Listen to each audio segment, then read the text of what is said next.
Hello, muraho neza, nitwana na Weba, abenshi bazi nka super sexy. Uyu munsi rero ntabwo nje kubyina, nje kubigisha aga trick cyangwa se agakoryo njyewe nkoresha kugira ngo ntegure wigs zanjye. Uyu munsi ndabigisha uko wamesa wig yawe mu rugo, ukaba wayihindurira style cyangwa se mu gihe yanduye. Yes. Nubikunda ndagusabye kugira ngo usharing iyi video cyangwa se usubscribing kuri ino YouTube channel yanjye ya Nana Web. Ndatangira mbereka bimwe mu bikoresho ushobora gukenera kugira ngo ubashe gutegura wig yawe. Mbere na mbere ukenera ibisokozo. Igisokozo nk'iki kimeze nk'akaroso. Ugakenera igisokozo kinini n'agasokozo gatoya. Ugakenera shampoo, ugakenera na conditioner. Ikindi ugakenera na oil. Rwa niyo wowe ufite ipfa kuba ari oil y'umusatsi. So utangira n'iki ngiki kimeze nk'akaroso, ukabanza gusokoza ya wig yawe kugira ngo aho yafatanye hose hatandukane.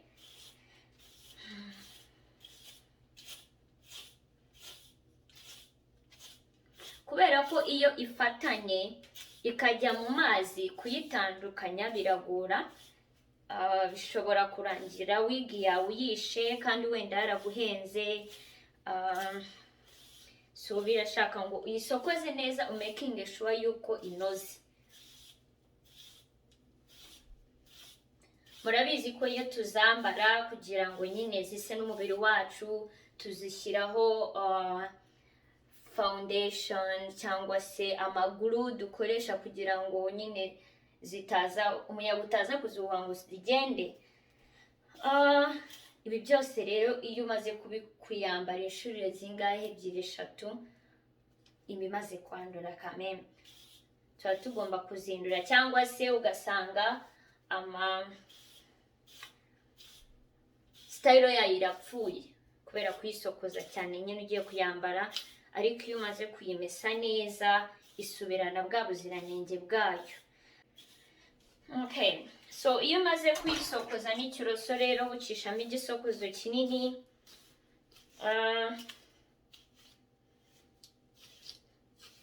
Ukabona ko ikeye, n'ikinini giciyemo, noneho dukoresha gatoya, ugahita ubibona ko wig yawe inoze.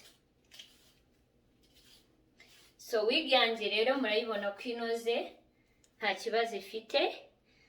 Noneho rero njyewe iyi wig turimo gusokoza ifite akarongo, aka karongo karasa nk'akari hano gutya, nk'aho akangaka kari n'ubundi. So ndabona nshaka kugashyira nko ku ruhande cyane cyangwa se mo hagati. Turaza kureba maze kuyimesa kugira ngo nicyo gihe cyiza cyo guhindura mbese style yawe ya wig mu gihe urimo kuyoza, kubera ko aho ujyanye umusatsi niho ugana. Okay, so ndagusaba gusharing iyi video, ukanakanda subscribe kugira ngo tujye dusangira ibintu ngiye kuzajya postinga buri munsi. Kandi niba nawe hari icyo wifuza kumenya wakimbaza aho ngaho muri comment section. Wenda ubutaha nazaza nkakibereka uko mbigenza niba nkizi, kandi nanone nimba ntakizi nshobora gukora ubushakashatsi nkaza nkaberekera.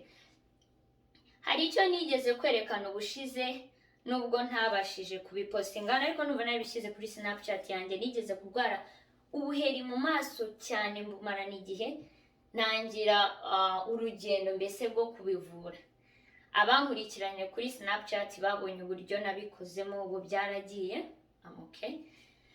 So iyo maze rero gusokoza wig yawe, ikindi kintu ukora ni iki: ufungura amazi yawe ashyushye. Niba udafite sink ushobora gukoresha ibase cyangwa se indobo, ugashyiramo amazi ashyushye cyane. So ndabanza ndekerera amazi yanjye ashyuhe.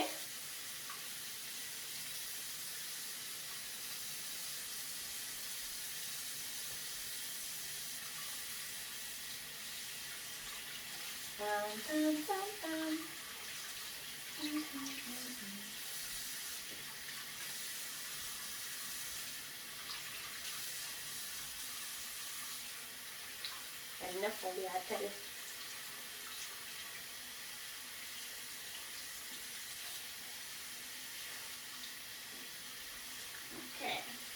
Hagati aho rero murabona ko nambaye umupira wa NW. Uyu ni umupira wa brand yanjye ni NW bivugana na Weba. Nkanagira ingofero, ariko ingofero zanjye izanjye bwite nambara ziriho igisobanuro cya logo yanjye, ariko ubundi busanzwe nika izindi zose ziriho NW. Ubaye bikunze cyangwa se ubishaka nabwo wanyandikira kuri Instagram yanjye nkoresha Mrs. Weber. Amazi yanjye yarashyushye, ndafunga.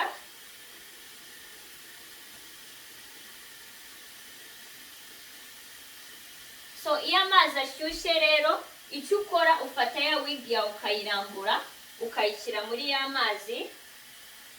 Ashyushye.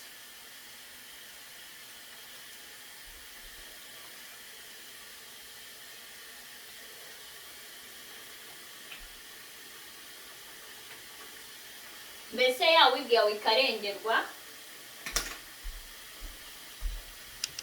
Ndakeka mubibona hano neza. Iyo imaze kurengerwa neza n'amazi ashyushye urafunga. Noneho ikigezweho ufata shampoo. So shampoo yanjye nkoresha ni iyi ngiyi.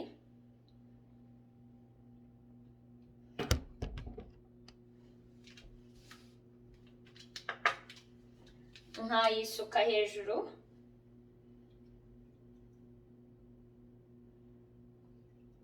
Ushyiraho iyo ushaka kwa nta kigero mbona kiraho. Rero nkunda gushyiraho ihagije. Noneho warangiza ukayisiribanganya hejuru gutya.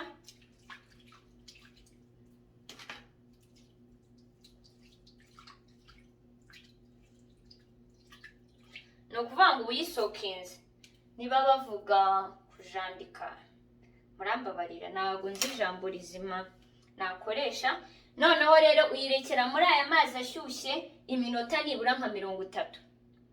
So tugiye kuyirekamo hano rero mu iminota 30 tugaruke dukomerezeho. Okay, wig yacu imaze iminota 30 muri ya mazi ashyushye. Reka turebe kugira ngo murayibona ukuntu imeze. Turongera tukayicishamo igisokozo. Ahangaha rero niho ushobora gutangirira uhindura style ya wig yawe.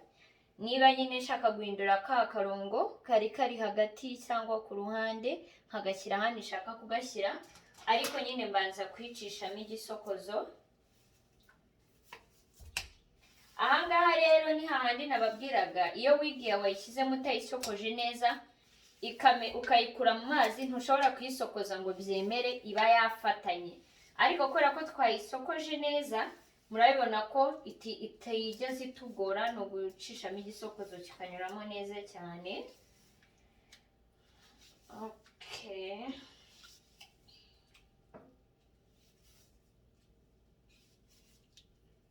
So niba ikinini gicamo rero turebe n'igitoya niba ari uko. Wow! Ana ko n'igitoya ni uko. Biracamo neza.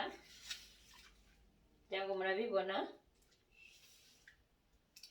So noneho rero ngiye guhindura ka karongo kanje kubera ko kari ntabwo mpakunda.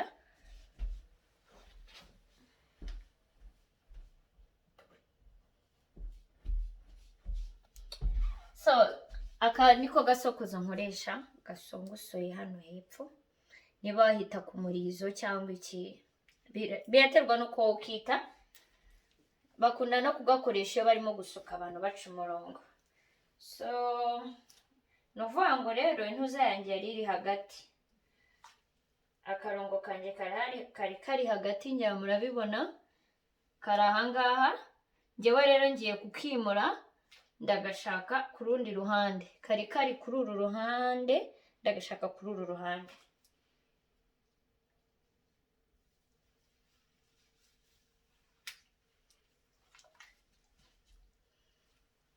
Ngo murambona neza.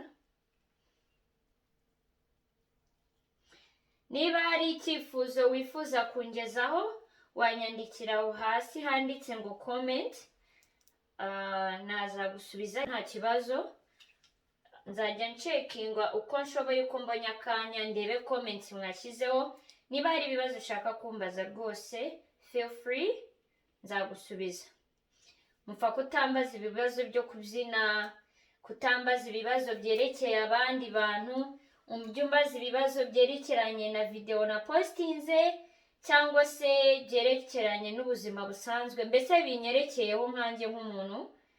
Ntuzaze kumbaza ngo kanaka se ngo bimeze gute, ntabwo rwose nzagusubiza.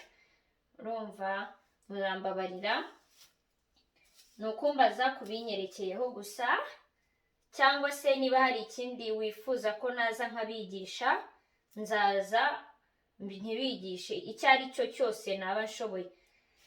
Icyo ntashoboye nshobora kwifashisha abandi bantu bakansobanurira cyangwa se bakambwira uko babigenza, noneho nanjye nkaza nkabibabwira, nabibakoreraho ubushakashatsi mbese. So murabibona rero akarongo kanjye maze kugashyiramo. Ntabwo njye akarongo kanjye nkunda kugaragaza cyane kubera ko nshobora nk'iyo ushyizeho glue yo kugira ngo nyine ufatishe ka gasatsi, iyo ushyizeho akarongo karambuye cyane bituma ka gatambaro twambara indani nakabirika, akangaka kagaragara, ariko murabibona ko njyewe hano ntabwo kagaragara, nta na glue nashyizeho. Nzabereka n'ubundi buryo kuri video yanjye ikurikiraho, nzabereka uburyo ushobora gufata wig yawe nini ukayigira ntoya ku buryo igukwira ikagufata ukaba utifuza cyangwa se bitaba ngombwa yuko ushyiraho glue. Urabona ko iyi nambaye nta glue iriho, nayambaye bisanzwe do nta glue iriho. So kubera ko iramfashe bihagije, nafunga shinyo, nakora icyo nshaka, nta hantu yajya, umuyaga ntiwayitwara, kereka mbese umuntu abizi akaza akayikuranaho. Ubundi ngenda gutya, simindwaza umutwe, sinze kurwana no guhanagura bya bintu byamfasheho ku mubiri, nabyo nzabibigisha. So akanjye rero nkunda kukagira nka zigzag nk'uko mubibona, ntabwo kagiye straight, bituma nyine bihisha ka kagofero twambariramo indani.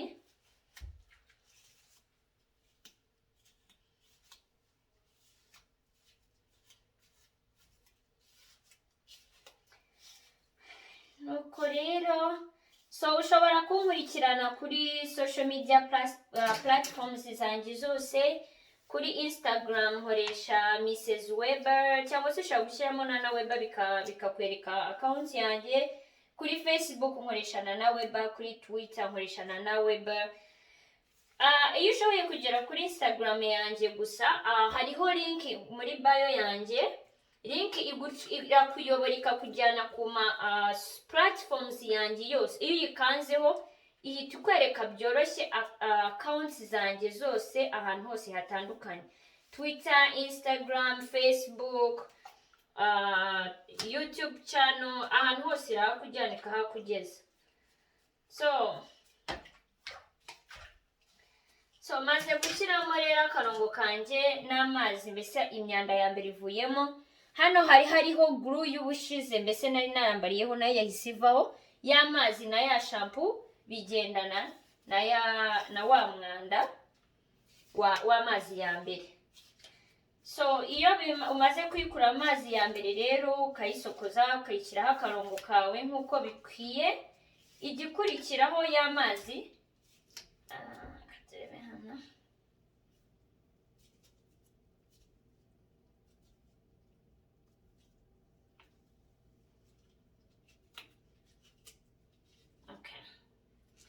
so y'amazi urayafungura cyangwa se urayamena.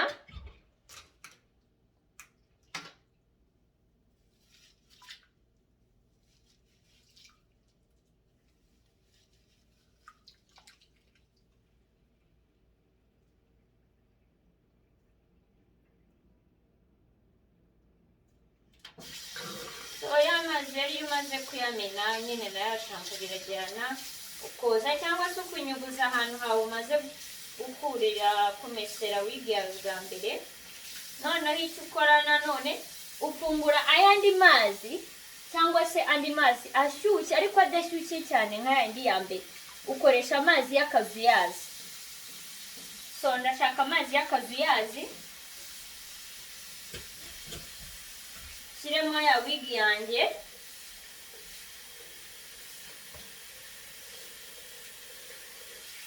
noneho kuri iyi time,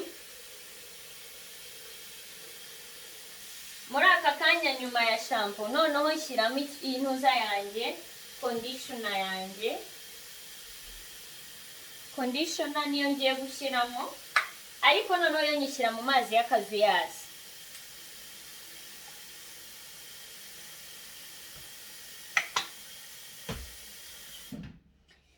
Iyo maze kuyishyira muri amazi y'akazuyazi, making sure ko igiye kuri ya wig yanjye neza.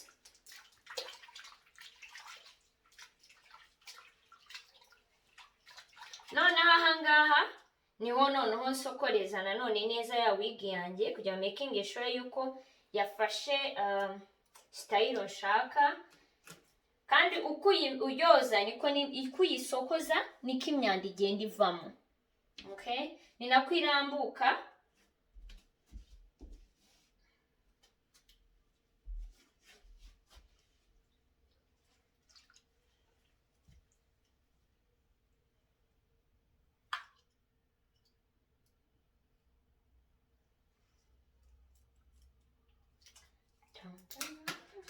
Nungu kanje kayi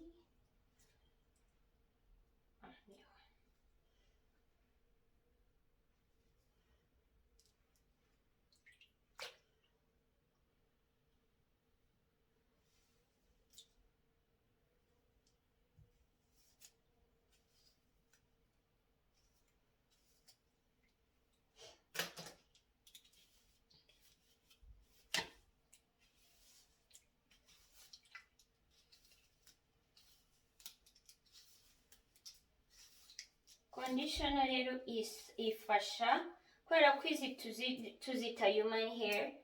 Human hair rero uyitreatinga mese nk'uko watreatinga umusatsi wawe usanzwe. Isabune, ndavuga shampoo, conditioner ukoresha umusatsi wawe kugira ngo nyine umere neza, idapfuka. Ubu ngubu yaba ari izindi nari kuba nujuje imisatsi myinshi hano iruhande rwanjye, ariko kubera ko iyi ngiyi ari human hair ntago ipfuka cyane. So ukoresha uko ushoboye, ugakoresha conditioner. Conditioner iyo ariyo yose ya human hair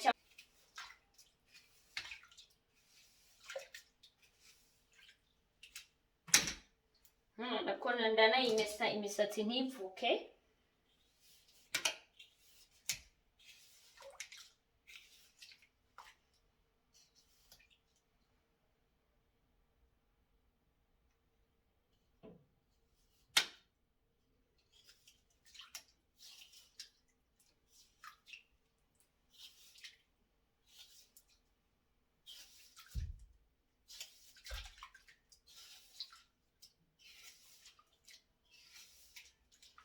So rero iyo umaze kuyimesa gutya ukayikesha muri conditioner ya mbere, uko usokoza niko uyisubiza muri ya conditioner, ukomeza ugasokoza kugira ngo nyine niba bwa bisatsi buba bushagaraye mbese bushinze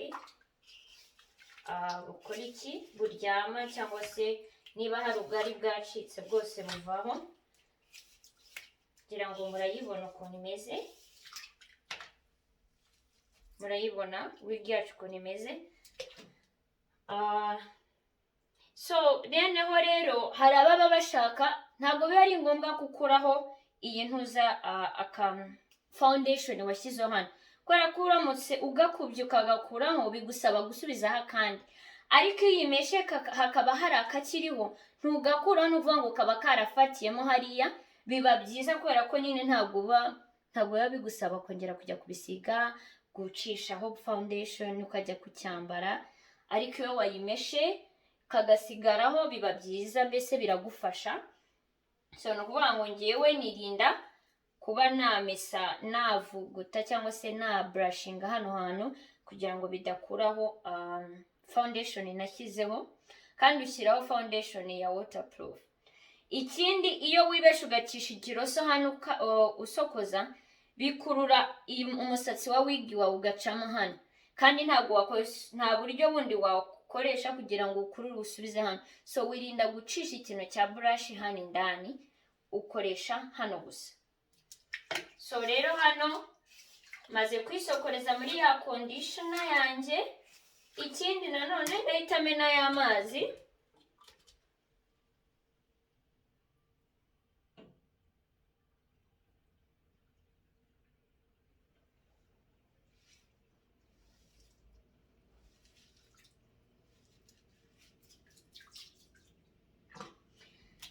So rero iyo umaze kumena amazi yawe ya kabiri ya conditioner, noneho urongera ugafata ya conditioner iyi ngiyi, cyangwa se ugakoresha iyi conditioner yindi ya kabiri. Nkunda kuzivangavanga, ariko ubundi ushobora gukoresha imwe inshuro ebyiri. Ukayishyira mu mazi, warangiza ukongera ukayirenzaho hejuru. So rero ngiye ku bwa kabiri nkunda gukoresha iyi ngiyi. Ndakeka iva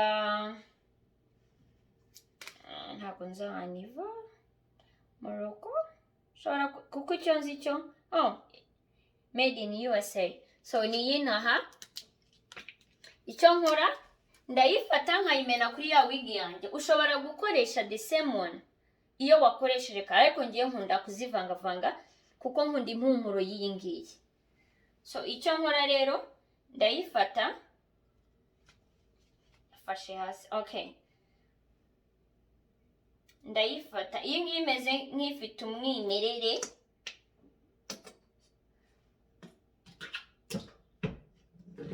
So noneho ndayifata nkayisiga kuri ya wig yanjye neza, noneho nkayinoza. Mbese nk'uko bakumasaginga umutwe barimo bamaze kuwukarabya mu musatsi, niko nanone nkoresha ya conditioner yanjye.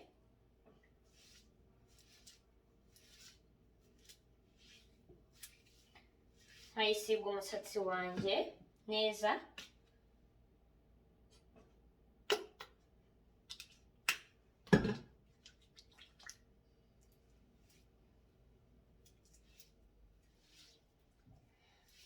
Okay, so murayibona, mbese nkoresha uburyo bwose bushoboka igakwira ahantu hose. So iyo maze rero kuyisiga gutya neza, hari ikindi kintu ntaberetse ngiye nkunda gukoresha. Mfata agashashi kumutse cyangwa se ariko kose gapfa kuba katanduye, agashashi katanduye, nkafata ya wig yanjye neza, nkayishyira muri ka gashashi, noneho nkayireka bwa bushyuhe na ya conditioner, nkayizingiramo, nkayimazamo nibura hagati y'iminota 10 na 15. Okay, kugira ngo nyine ya conditioner inyuremo neza, itreating nyine wa musatsi neza. Urabibona nk'iyo wagiye muri salon gukora icyo bita treatment, barakoza barangiza bakagushyiramo conditioner, bakakwambika akagofero bakubwira ngo wicaye hariya, cyangwa se bakagushyira muri cask. So ngewe rero ndayifata nkayifungirana muri aka gashashi, noneho bwa bushyuhe bwa musatsi na conditioner bikamaramo hari iminota hagati y'10 na 15. So rero reka dutegereze iminota 10 tuyikuremo turebe ukuntu bimeze.